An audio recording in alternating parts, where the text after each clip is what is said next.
Well, good morning.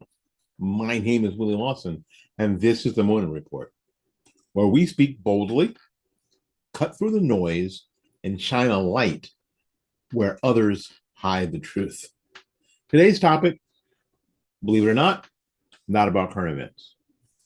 It's not even about Washington. It's about something much deeper.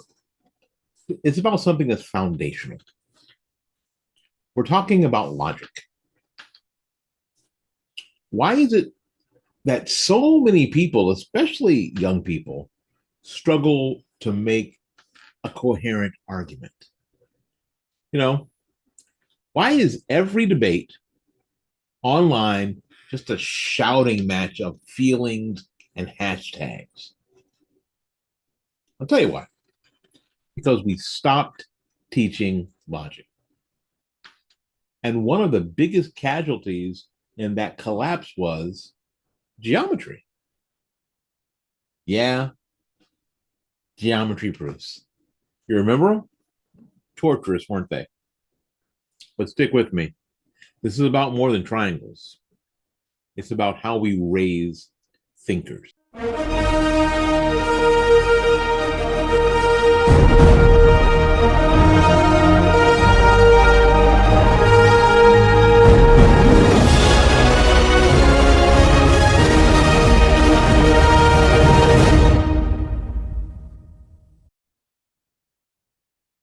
Once upon a time, in a geometry class, not too far from here, I was exposed. I was expected to prove things, not guess, not feel, not estimate, not just accept what the teacher said. You had to show step by step what you were claiming was actually provably true. So a geometry proof is just a logical argument. It starts with a given truth and uses clear rules that lead to a conclusion. What it actually is mental weightlifting. Let me give you an example. Now, don't freak out, some of you who have math anxiety. This is just an example. You are told that angle A and angle B are vertical angles. Your task is to prove that they are congruent. That's not a gut feeling. That's not a vibe. That's a definition, a rule of logic, and a conclusion.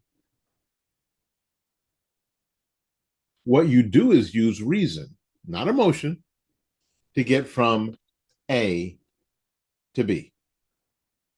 It's the same process you need to evaluate when you're evaluating a tax policy, a foreign aid bill, a moral argument. But instead of training kids to do that, we've replaced it with feelings-based education. How do you feel about this triangle? Are you kidding me? Now, here's the truth, and it is going to sting a little. We have raised a generation of emotional processors, not logical thinkers. And it shows. Ask a Gen Z activist why they support a policy or don't support a policy. And here's what you get. It's just wrong. Or you get, because it's harmful. Or even, you're just being hateful. That's not an argument. It's an emotional spasm. The same kind of reaction you'd get from a toddler when you take their tablet away from them. Now, I am not saying that everyone needs to become a math whiz. I am not.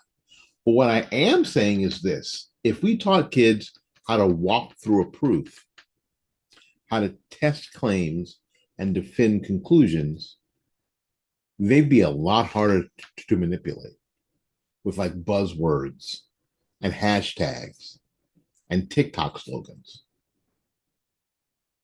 And you want to know why so many people believe nonsense?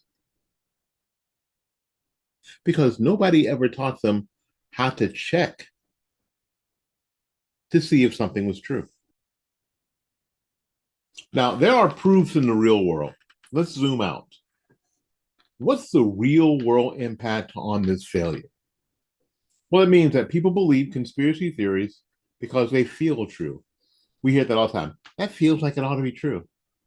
It may not be anywhere close to true, but people feel like, oh, I think that's true. They reject facts that hurt their feelings. They demand policies based on intentions, and we see a lot of this, not results. For example, someone says the minimum wage should be $25 an hour. And Willie says, all right, let's walk through what happens to small businesses, to prices, and to employment. And what they say to you is, well, you obviously just don't care about poor people. That's called a straw man argument, but it's not logic. It's just labels. That's not debate. It's just prooflessness. I love that word, prooflessness. And you can trace it back to the classroom, where we stop teaching that every claim needs to be backed up, not to shout it louder. Friends, if we want to rebuild a sane society, wherever we can actually reason together, we've got to start at the root. We need to bring back the kind of teaching that makes students think, not tells them what to feel, but teaches them how to think. That doesn't tell them what to think, it teaches them how to think. And that's the difference. That trains their mind to question and then test and then conclude. Now, geometry proofs aren't about angles. They're about training the brain for truth seeking, clear thinking, and disciplined debate. And right now, that's in pretty short supply. So the next time someone says, you just don't understand, you say, great, prove it. And if they can't, maybe they're the ones that need to go back to class. This has been the Morning Report. My name is Willie Lawson. Keep thinking, keep speaking, and never forget, truth does not need volume. It needs proof.